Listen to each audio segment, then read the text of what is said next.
And now, ladies and gentlemen, Put your thumbs up and say it's Tickety Boo. Tickety Boo. Tickety Boo, Tickety Boo, everything's Tickety Boo. Tickety Boo, son. Tickety Boo. Tickety Boo! You ever looked around at your life and thought, by all accounts, I should be happy? And why do I feel like something is missing in my life? It's a weird one, you've got the job, you've got the relationship, the house, everything's where it needs to be, but there's this nagging little under the surface feeling that life isn't exactly where it is from the outside. So in this episode, we're going to talk about that hollow feeling that can creep in when technically you've got it all, but it doesn't feel like it's enough. What's that about, and why does nobody talk about it until they're already burnt out, shut down, or quietly spiralling behind that cheesy smile that we can put on now and again? You ever had one of these sort of weird moments in life when technically, everything should be good. You've paid your bills, you've got the car, you've had the holidays, you've got the house, but inside everything's just a bit, yeah. Well, I can resonate, can you? Yeah. Yeah. Yeah. I don't think we talk about this stuff enough. I think we talk about, unconsciously we're like, these are the things I should have in my life in order for me to feel okay, but they don't actually guarantee that you're going to be okay, do they? Because stuff does not equal okay. Well, that's it. And I think if we simply label that as that's like success, if everything's paid, we're at a level where everything's going well, so we could classify that as success. But for me, I found but success without meaning is kind of, it doesn't give us that fulfilling feeling. So we may feel full, but we're not feeling fulfilled. And that's that empty feeling. And we mentioned in one of the other episodes recently where I've said about the achievement trap. And I find it's that external achievements. So what is viewed as success, whether it's our definition or someone else's, actually isn't that's the external, but that's not going to fix what's going on internally. And if we're following a path or climbing a ladder that someone else, whether it's ourselves, our peers, our parents, have said, this is the ladder to success, this is what success feels like, and we quite often find we reach the top, whatever the top may be, and actually we've just basically climbed the wrong ladder. But you've said the killer phrase, success without meaning. Yeah. That's a really important phrase. So is that the end of the podcast now? Yeah. Thanks for watching. Problem solved. But no, it is a good point. Yeah. Isn't it? I mean, Ian, where are you at with this? This subject I could waffle on for hours, to be honest. Right, we'll go and have a please coffee. go, You're on your own. Yeah, I've got this one, guys. I'm definitely guilty of this. I'm just trying to think of a place to start. One of the things I'm definitely guilty of this. I'm very blessed. And I definitely have a gratitude attitude with most things. But when you've got everything, or when I say everything, I'm not talking money-wise. You don't worry about your bills are covered, you've got your family and everything. But for me, when you've got what everybody from the outside looks as everything, but you've lost your direction. For me, if I haven't got an actual direction to be working in, my sense of self-growth and moving forwards is just shut down. And if I'm just milling around, then my mental health probably isn't great because I start overthinking. I haven't got anything to occupy myself. I haven't got a sense of direction. I'm not getting the hits that I get when I've achieved something, because that sense of achievement every day, they don't have to be big things. But I thrive, whether it's a dopamine addiction or whatever, I thrive off that sense of achievement. So without that, I feel lost. See, within that, I suppose the therapist in me... Yeah, I was thinking the same thing. here's that, and it's not a criticism, it's an observation. Is that not somebody that needs to learn to be content being still? Yeah, that was going to be my question of you. Right. Well, it's a question. Yeah. Firstly, I know it's not a criticism. Yeah. And there is no right and wrong. We're just up here being honest. So that's what it's all about. So I appreciate your feedback. Yeah. I'm like that. When I'm still, I know I need to get better better at just being still, because part of me always feels like it needs something that needs fixed, or something needs attention, or something needs to be done, or I should be progressing, or I should be. Yeah, and we talked about this a couple of episodes when you got sick and I fell to my knees. And it's when we can learn to be in the moment of not being busy and being peaceful, because that achievement and achieving, that's continuously a forward motion. Growth, I understand, is very important for all of us and for our listeners, because that's how we evolve and that's how we learn and everything that goes with that. But actually being able to sit and not having to do and get busy, and busyness is distracting and keeps us. Yeah, I get like what I call itchy bum syndrome. Like I should be doing something. Wiping properly. But no, you get what I'm saying. It's like there's almost. Do you know what the word is when you're not doing anything? Guilt. Or we could also, there's other things that this could be for those of us. I would say anybody who's constantly striving and doing something, we're considered high achievers. It's not to say that not being a high achiever is neither good nor bad, but that when you're always doing something, it's considered you're a high achiever. You're always being productive. But with that, we're usually struggling with perfectionism, self-worth, imposter syndrome, and working our way towards burnout, which is actually what I've just recently hit. Well, actually, I completely agree with what you've just said. I actually want to retract what I said when I said guilt, because I'm not being completely honest. It's fear. Yeah. I'm afraid when I stop Yeah. that everything will come crashing down, or it will start to erode. And did it? When you got sick, did it all come crashing down?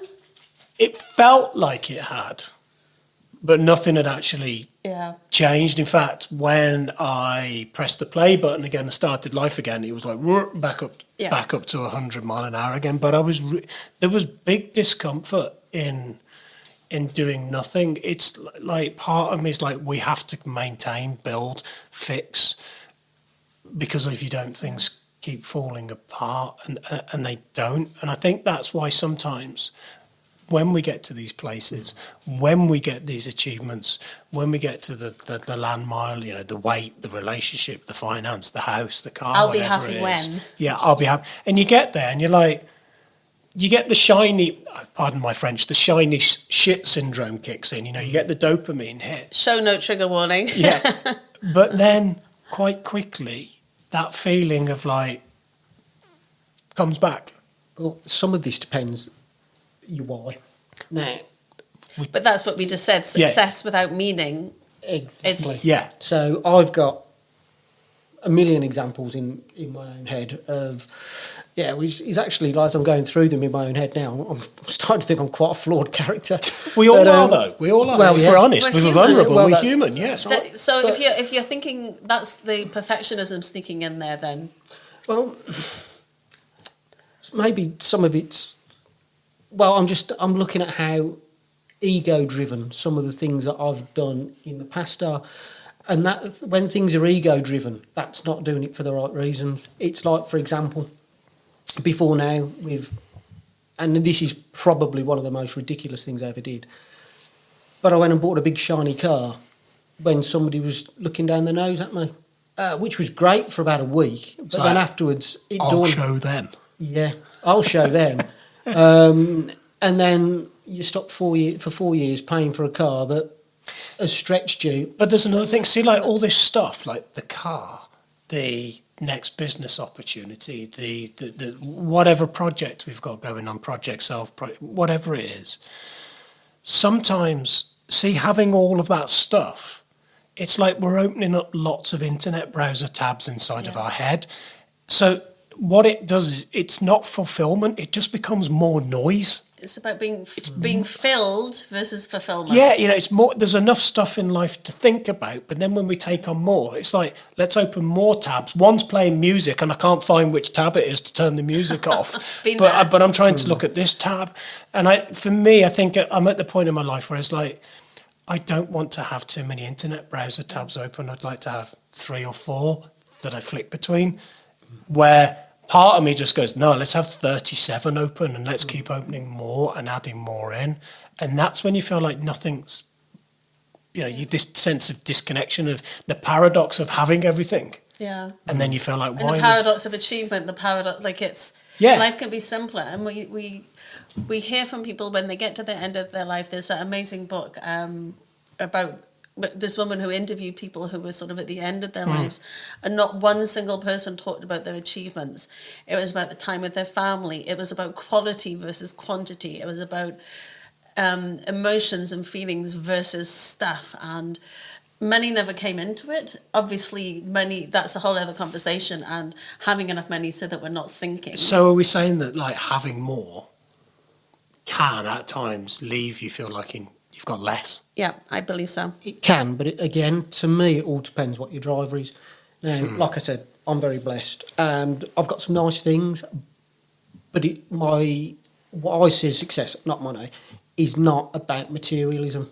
Materialism, that is the fastest way to feel empty in my eyes, because you'll never have enough. There's never enough things, and there's always someone that's got something bigger and better than you've got. The other thing is having somebody to share your success with. Now, I work with Lou, so it's a mutual interest that we can, she assists me in what we do. It's a joint thing. I'm very lucky. I really enjoy what I do. The other thing is sometimes you might feel you're not worthy, so you can't enjoy it. You feel you shouldn't have it. It's a bit like that guilt of stopping. You feel guilt that you've got it and other people don't, even though you've worked for it. Or on the other side, you may have just been handed it to you and you've never had to work for it, so you don't value it. Look at all these film stars. But it's like, there's a bigger question, isn't there? If we look at that statement there, who am I without the success? Have you ever stopped to ask yourself, who am I without the thing? Take away that, who am I? Well, for me... Because that's what we're really conforming to, isn't it? Well, yeah, but a large part of who I am is who I am in terms while I'm generating that success. It's the ethics that I carry when I'm doing that. It's my relevance to the people around me. It's the impact I have on those that work for me or I serve. Because a lot of what I do, it fulfills that need to serve others. So Can I just add something here? I'm aware that not, because you said having somebody to share this with, let's ensure that our listeners who don't have a partner per se, a romantic partner to share this with, it doesn't mean that if you're single you're not going to be satisfied. It can be having friendship groups, it's other people to share it with, and also some people, we are by nature, like we like to be with people, but it's actually okay to find, if we think of it being a zen, to be able to enjoy these in the moment, even if we're by ourselves. And I think the other thing is as well, it's not dependent on other people. I just want to clarify absolutely. Yeah. I didn't mean it that way. Yeah. But the other thing is, I think we get ourselves into trouble when we chase feelings. Yeah. If we chase feelings, our emotions will distort logic. Yeah. And we won't always make rational ideas.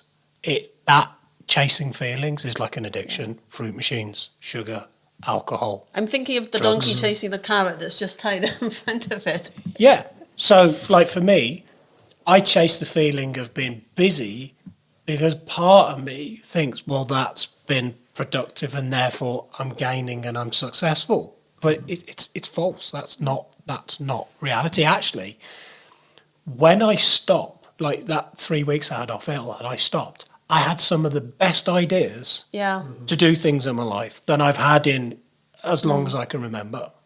Yeah. I just sat there coming up with ideas left, right and centre, things I need to change, things I need to drop, customers that need to go in certain business. Just great ideas. So actually, I could argue when I'm not actually doing much, I'm gaining a lot more. Well, that's that it's slowing down to accomplish more, and that when people talk about the pursuit of happiness, actually, a lot of people who've researched into this, it's not the pursuit of happiness that brings us happiness, it's being happy that brings us happiness. Well, so it's not that like... Well, the thing is, the pursuit of chasing what we need, or what we think we need, actually robs us from the reflection of what we really, truly do need. Well, it's whether or not we know what it is we're chasing. Now, like I said, sometimes you're chasing the dopamine hit, so it's things, it's material. Sometimes it's the oxytocin, it's the feeling of belonging, the feeling of trust, love, that kind of stuff. So certainly for a lot of what I do is I'm kind of, obviously money's important because I'm in business, but that tribal thing where I want to bring people with me, benefit those around me. So I have a deal where, you know, nothing I take will be at the expense of somebody else because I want to have that sense of fulfillment that I've helped somebody else along the way. I love that you said that, because the point I wanted to raise before we end the episode is always for people to come back and check with their values, their core values. And this is a really great way to bring us back into alignment and recognize and be grateful for what we've got. Is what we're doing aligned with our values, with our goals? So I don't mean a goal that's outside of us and over there, but it's like what's important to us. And for me, you know, it's being around people, it's honesty, it's integrity, it's humor. It's none of those things have anything to do with finance. It's about valuing what you have. Yep. But life at the moment for a lot of people feels complicated. Yes. It feels stressful. It feels like, you know, everything's working against you. And it's out there. A lot of people are actually trying to press the simplify button in their lives. You know, you hear of people going, we've downsized, we bought a bigger house, you know, we're moving into a van and we're going travelling, we're getting rid of all our possessions because they want less in their lives to have more fulfillment. Stuff and things sometimes gets in the way of fulfillment. Yeah. Doesn't it? I mean, how many times you said to yourself, I wished I could just disappear to a hut in the woods and switch off for a period of time. And I actually stopped. I was in shopping at one of the big supermarkets, and there was a woman who was clearing out the recycling from her camper van. It looked lovely, so I went over and chatted to her. The last time I had a camper van was in Australia in my 20s. It's like, is this nice? She gave me a whole tour, and I took pictures, and I wrote down the little points. I'm like, maybe I should just have a camper van and just get rid of everything. yeah, well, I think the key is to stop chasing Yeah. everything and start appreciating something. Yeah. Well, if you stop chasing and start attracting, now that sounds a bit, I suppose, left field.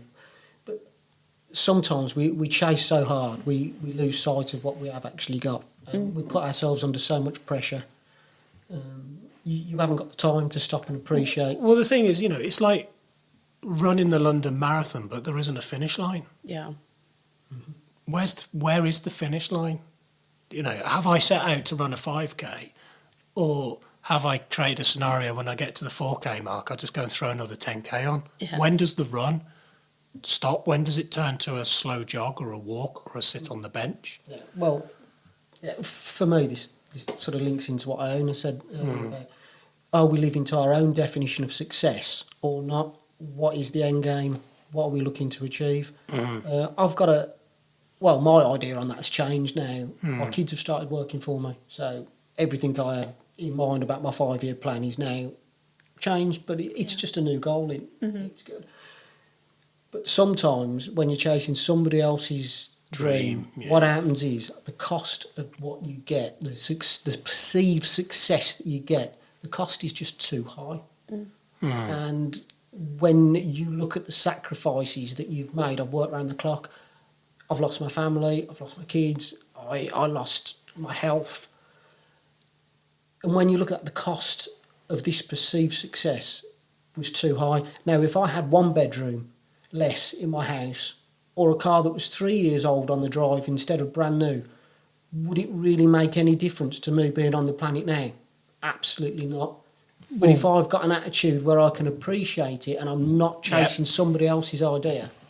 Well, the thing is, you know, like I was ill, you've had a stressful time with your family, you had your motorbike accident and you were held up for a period of time. At those points, the car, the house, the money, none of that stuff in that moment means anything, does it? And do you know what meant the most? And it was the connections. It's been the people that have been around me and literally scooped me off the kitchen floor when I fell to my knees a couple of weeks ago and helped me. It's the friends and family who weren't local, who were reaching out to, like, haven't seen you on social media. Are you okay? That's why I did that big post yesterday. Yeah.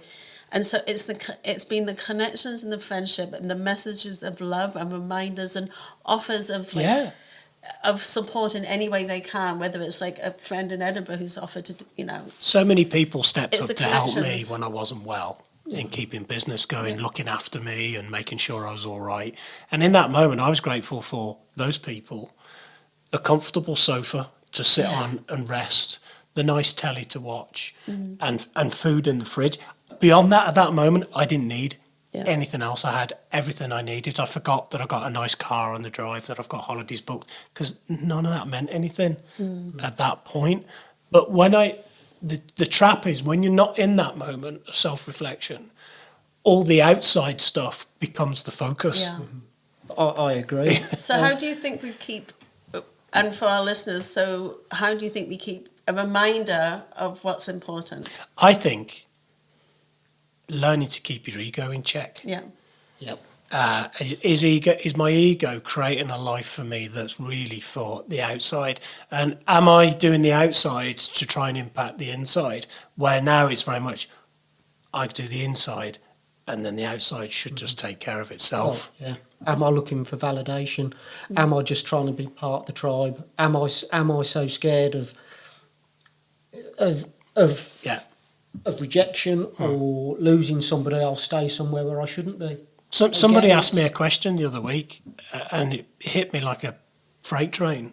There's a job that I do in my other business, and I went, "Why are you doing that?" And I went, "Well, because it's a job and it brings money in." No, but why are you doing it? And I went, actually, when I really reflect on the question, the honest answer was, because I'm afraid to give it up. But the reality of the situation is it brings me a load of stress and not that much money. Mm-hmm. But I'm afraid that if I stop doing that, my ego's like I'm slipping backwards, where we're regressing rather than progressing.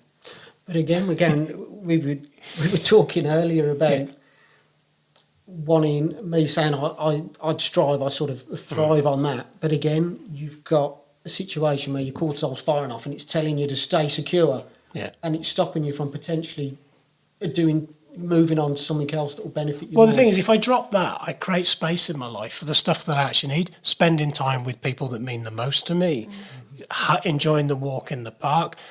Sounds great. Having a lion and just looking after myself. Getting a puppy. Getting a puppy. Things I can't truly put a financial label on because they're you can't value them. Mm-hmm.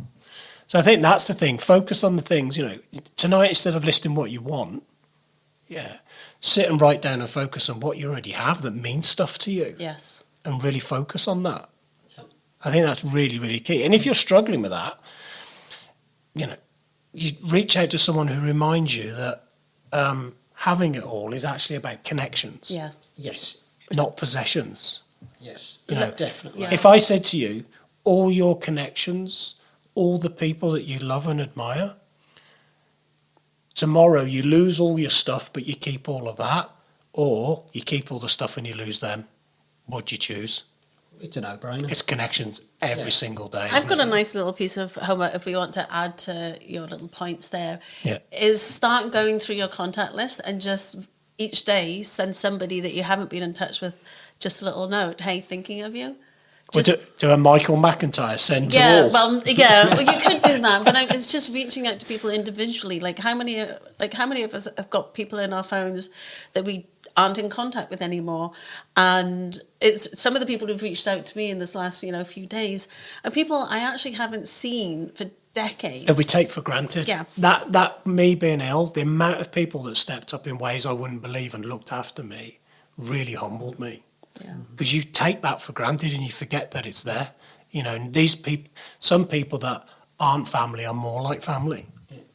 These people really do have your back, and that's the stuff to focus on. Yeah, it is. That's far better than I've enjoyed this episode. Yeah, I think it's been a great, and it's a good reminder even to us, because we're not saying that we're perfect by any stretch of the imagination.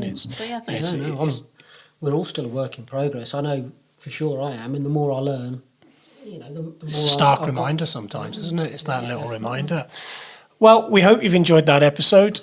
Sometimes it's a rant, sometimes it's introspection, sometimes we're calling each other out, but this is what it's all about. As always, thanks for watching us, and we'll catch you in the next episode. If you or someone close to you needs to access mental health support, please contact your GP, or if it's out with normal office hours, get in touch with NHS 24 on 111. Alternatively, contact the Samaritans on 116 123. All calls are free of charge from any phone. You can also find more support information on the Tickety Boo website, ticketyboopodcast.co.uk.